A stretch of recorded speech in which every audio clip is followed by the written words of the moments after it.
प्यारे मित्रों, आज हम आप सभी के लिए एक प्राचीन कथा लेकर आए हैं। जो भी मनुष्य इस कथा को विस्तार पूर्वक और ध्यान से सुनेगा, उसे भगवान विष्णु का आशीर्वाद प्राप्त होगा और वह सभी पापों से मुक्त होकर मोक्ष प्राप्त करेगा। कथा को आरंभ करने से पहले कमेंट बॉक्स में जय श्री विष्णु लिखना ना भूले। साथ ही चैनल को सब्सक्राइब और वीडियो को लाइक करना ना भूले, ताकि आप हमारी प्राचीन कथाओं से जुड़े रहे। एक समय की बात है, देवी रुक्मणी ने भगवान श्री कृष्ण से तुलसी को जल देने का महत्व पूछा तो भगवान श्री कृष्ण ने उन्हें उसका महात्म्य सुना दिया। फिर कुछ समय पश्चात देवी रुक्मणी कहती है, हे स्वामी, आपने मुझे तुलसी को जल देने का महत्व तो बता दिया है, किंतु अब मेरे मन में यह जानने की जिज्ञासा हो रही है कि तुलसी को जल कैसे देना चाहिए, तुलसी को जल देने की सर्वोत्तम विधि कौन सी है तथा तुलसी को जल देने का मंत्र कौन सा है। कृपया आप मुझे इन सभी प्रश्नों का उत्तर दें। तब भगवान श्री कृष्ण देवी रुक्मणी से कहते हैं, हे प्रिय, जिस प्रकार से मैंने तुम्हें तुलसी का महात्म्य सुनाया है, उसी प्रकार से तुलसी को जल देते समय बोले जाने वाले मंत्र का भी बड़ा महत्व है। यह मंत्र केवल 3 शब्दों का है, किंतु इसका प्रभाव बहुत कल्याणकारी है। जो भी मनुष्य नित्य तुलसी को जल देते समय अपने मुख से केवल यह 3 शब्द बोल देता है, तो साक्षात लक्ष्मी उसके घर में प्रवेश करती है, उसकी दरिद्रता समाप्त हो जाती है, उसे धन धान्य की प्राप्ति होती है। हे देवी, वह मंत्र बताने से पूर्व मैं आपको तुलसी के इस मंत्र का महात्म्य सुनाता हूँ। इस महात्म्य को सुन लेने मात्र से ही मनुष्य के समस्त पाप नष्ट हो जाते हैं। उसे 100 वर्षों तक तुलसी को जल देने का पुण्य प्राप्त हो जाता है।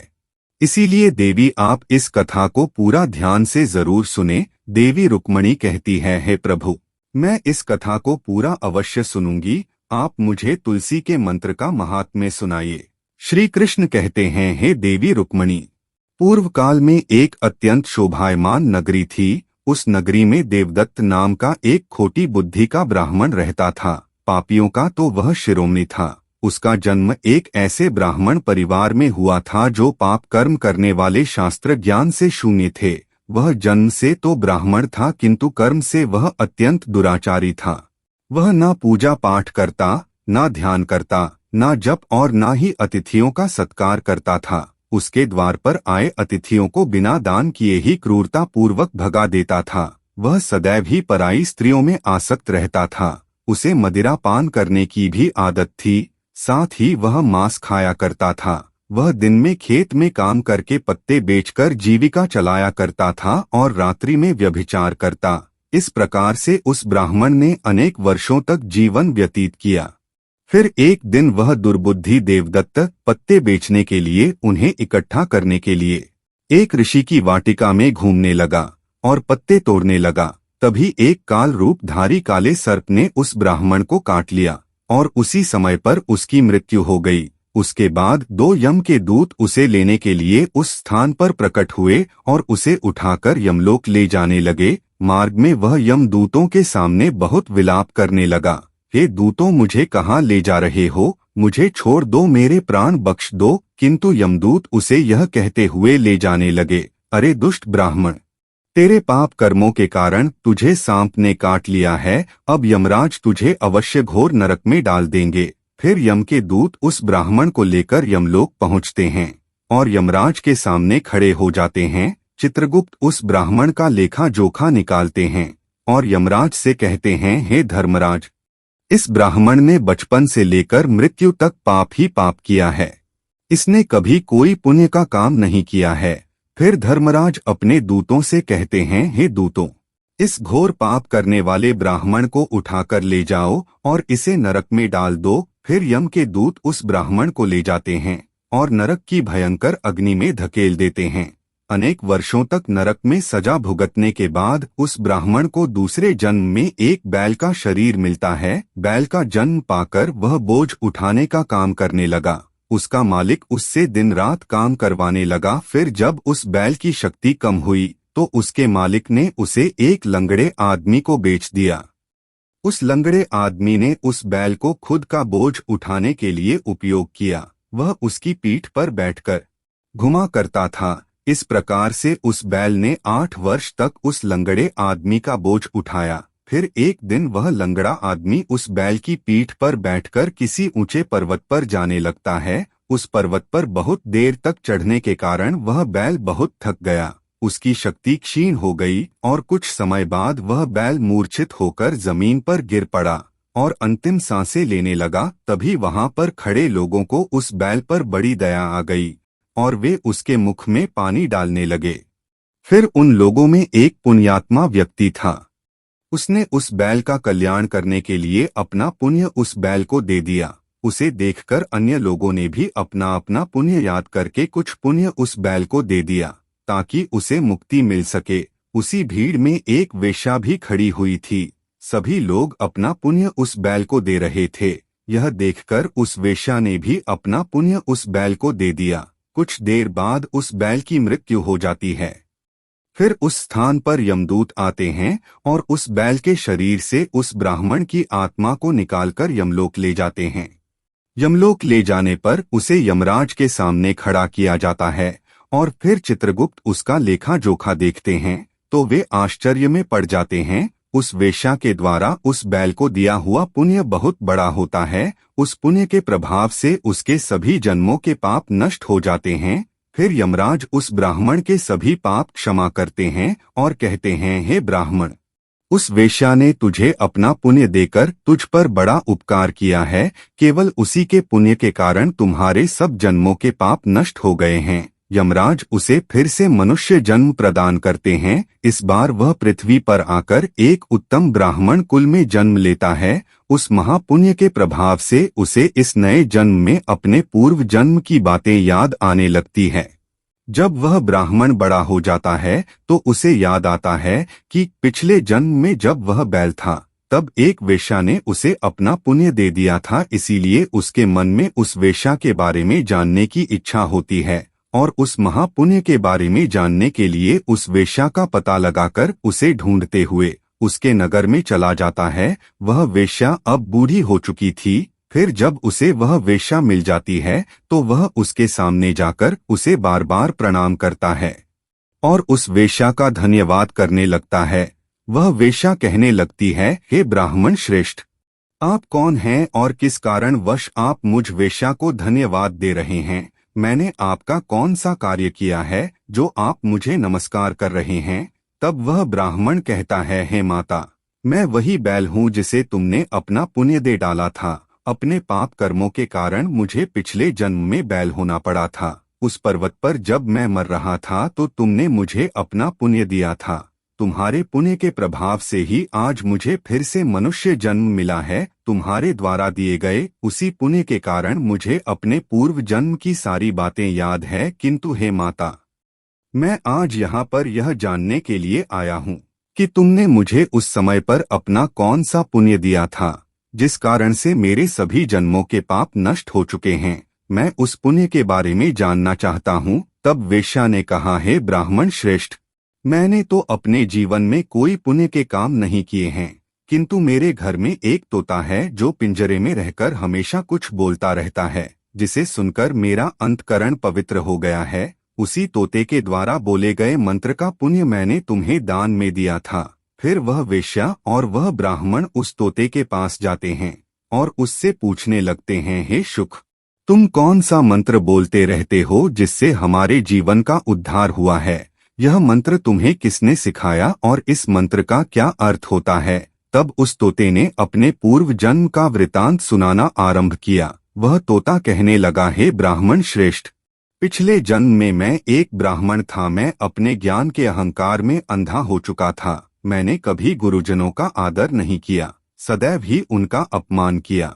मुझे अपने ज्ञान पर इतना अधिक घमंड हो गया था कि जिस कारण से मेरे क्रोध बहुत अधिक बढ़ गए और मैं सभी से द्वेष करने लगा। अन्य मनुष्यों को तुच्छ समझने लगा, विद्वानों का भरी सभा में अपमान करने लगा।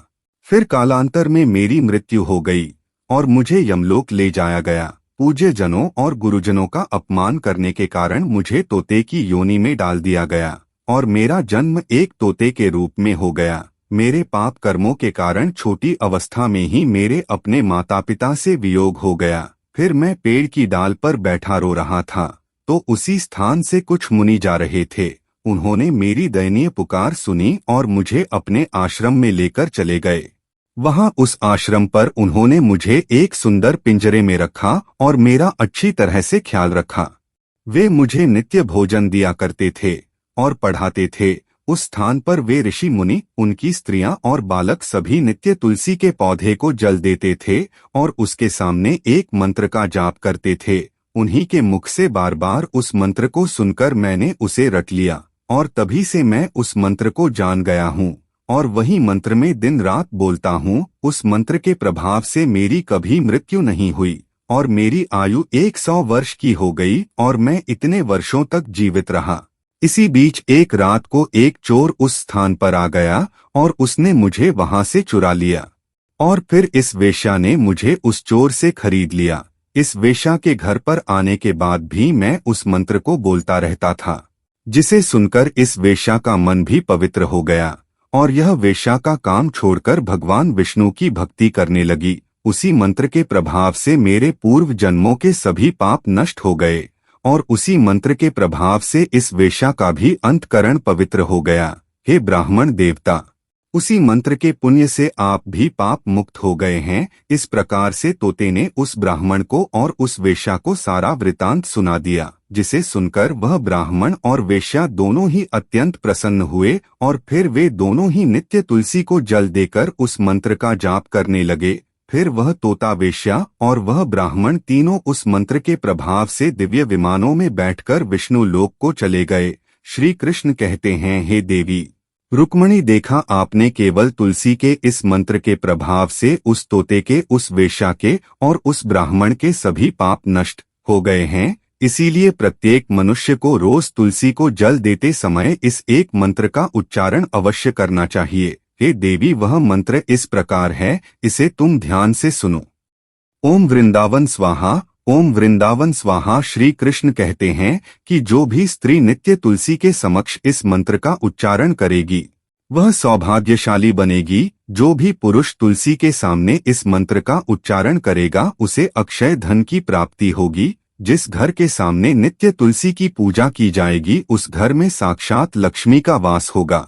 तुलसी का यह मंत्र राजकल्पत्रु है, यह समस्त फलों को प्रदान करने वाला है। जो भी तुलसी के सामने इस मंत्र का उच्चारण करेगा उसे संपूर्ण सिद्धियां प्राप्त होगी। स्त्रियों को सदैव ही स्नान करके अपने बाल बांधकर मांग में सिंदूर भरकर नित्य तुलसी को जल देना चाहिए और इस मंत्र का उच्चारण करना चाहिए।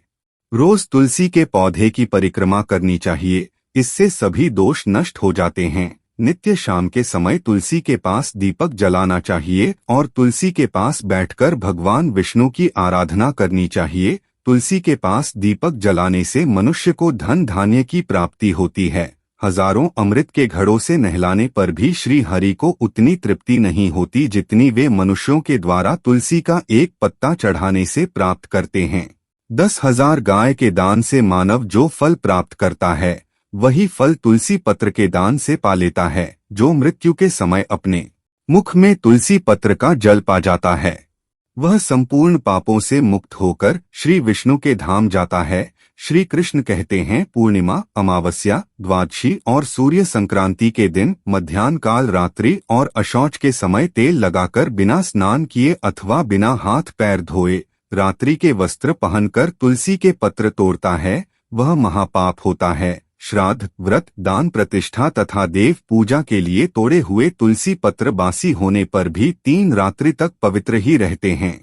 तुलसी का एक एक पत्ता ना तोड़कर पत्तियों के साथ अग्रभाग को तोड़ना चाहिए। तुलसी की मंजरी सब फूलों से बढ़कर मानी जाती है। मंजरी तोड़ते समय उसमें पत्तियों का रहना भी आवश्यक माना गया है। पूज्य भाव से पौधे को हिलाए बिना तुलसी के अग्रभाग को तोड़ना चाहिए, इससे पूजा का फल लाख गुना बढ़ जाता है। तुलसी के पत्तों को कभी नाखून से नहीं तोड़ना चाहिए, इससे पाप लगता है। रात्रि में तुलसी के पौधे को स्पर्श ना करें अथवा उसके पत्ते ना तोड़े, ऐसा करना अशुभ माना गया है। रात्रि में तुलसी का पौधा निद्रा अवस्था में होता है, ऐसे में पत्ते तोड़ने पर पाप ही लगता है। गुरुवार के दिन तुलसी के पौधे में थोड़ा सा कच्चा दूध अर्पित करें, दूध चढ़ाते समय ओम नमो भगवते वासुदेवाय इस मंत्र का जाप अवश्य करना चाहिए। तुलसी के पौधे के पास शालिग्राम रखे और उस पर तिल चढ़ाए। पूजा में तुलसी और शालिग्राम को दूध में भीगी हल्दी का तिलक अवश्य करें। शालिग्राम पर तुलसी पत्र रखकर चंदन लगाना चाहिए। अगर कोई महिला मासिक धर्म से है तो वह तुलसी की पूजा ना करें। मासिक धर्म के दौरान तुलसी को स्पर्श करने से घोर पाप लगता है, इससे स्त्री की दुर्गति होती है। मित्रों, इस प्रकार भगवान श्री कृष्ण ने देवी रुक्मिणी को तुलसी को जल देने के मंत्र का महात्म्य सुनाया है। प्यारे मित्रों, अगर आपको हमारी यह कथा अच्छी लगे तो हमें कमेंट करके जरूर बताएं। साथ ही वीडियो को लाइक, चैनल को सब्सक्राइब और वीडियो को अपने मित्रों में शेयर करना ना भूलें।